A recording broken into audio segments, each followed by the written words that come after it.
Thank you, Suzanne. Wow. I'm not sure I know who that was, but I sure appreciate it. That's great. We have been so blessed, and I really think you need to know that Wilmer Heights is the church that launched us. I first came here at Wilmer Heights at the age of 20, which is, by the way, 35 years ago.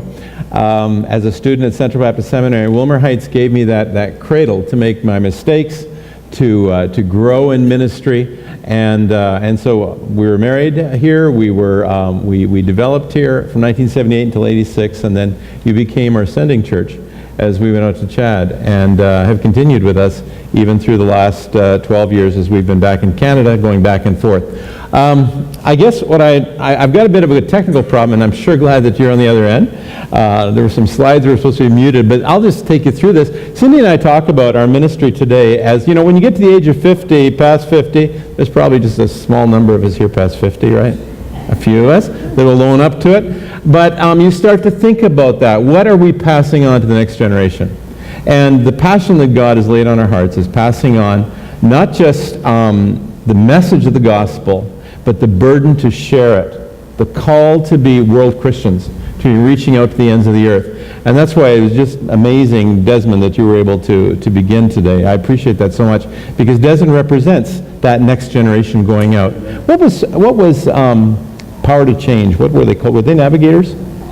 It was Campus. It was Campus.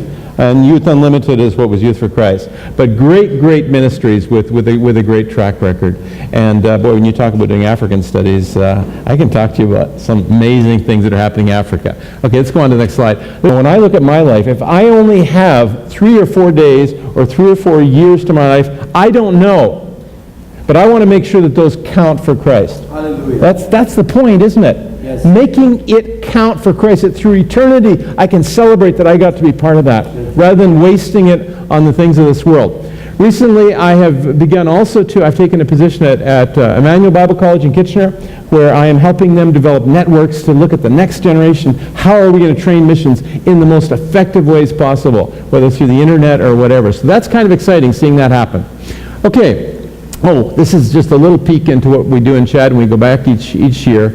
Cindy and I are involved in these conferences, as Suzanne said, bringing pastors in together and through the basics of the Word of God, understanding who is the God, who is the powerful one, the creator of all things, why you don't have to be afraid of the spirits, because God has already won the victory in Christ. Amen. And that is so important that the church understand that across the world, because we go out not just with a message, which is important, but we go out also in the power of the Spirit of God. And God breaks hearts down. We go with God's calling card. We don't go because we're gifted. We go because God has it all. Amen. And God takes weak things of this world and He does mighty things with it.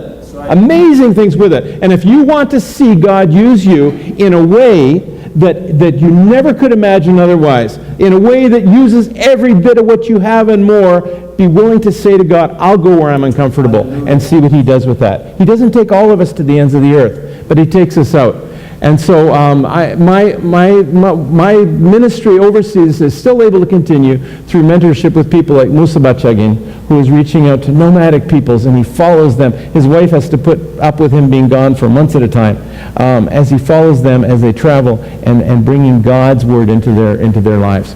In March, we had the opportunity of being in Congo and Kinshasa, and that by invitation of a church organization in Congo that wanted to develop a missions conference that would mobilize the next generation of missionaries going out of Africa. In other words, missions is no longer about simply Canada and the U.S. sending missionaries everywhere. Missions is about everybody sending from everywhere to everywhere. And so Nigerians are all over the world bringing the gospel. Oh, there's a couple here, aren't there? God does that. Isn't that amazing? And Filipinos are all over the world. The biggest export of the Philippine Islands is people. And many of them are believers. And in all kinds of unusual ways in the Middle East and elsewhere, reaching out and speaking Jesus Christ. I mean, that's what the future is. And so seeing Africans saying to themselves, particularly in French Africa, La Francophonie, saying how do we do missions? First in Congo, to the pygmies in the jungle and elsewhere, and then across French Africa, and then across the continent, and finally across the world. How can we be involved in that? And I can't think of anything more exciting than doing that. And so that's part of a new involvement for me.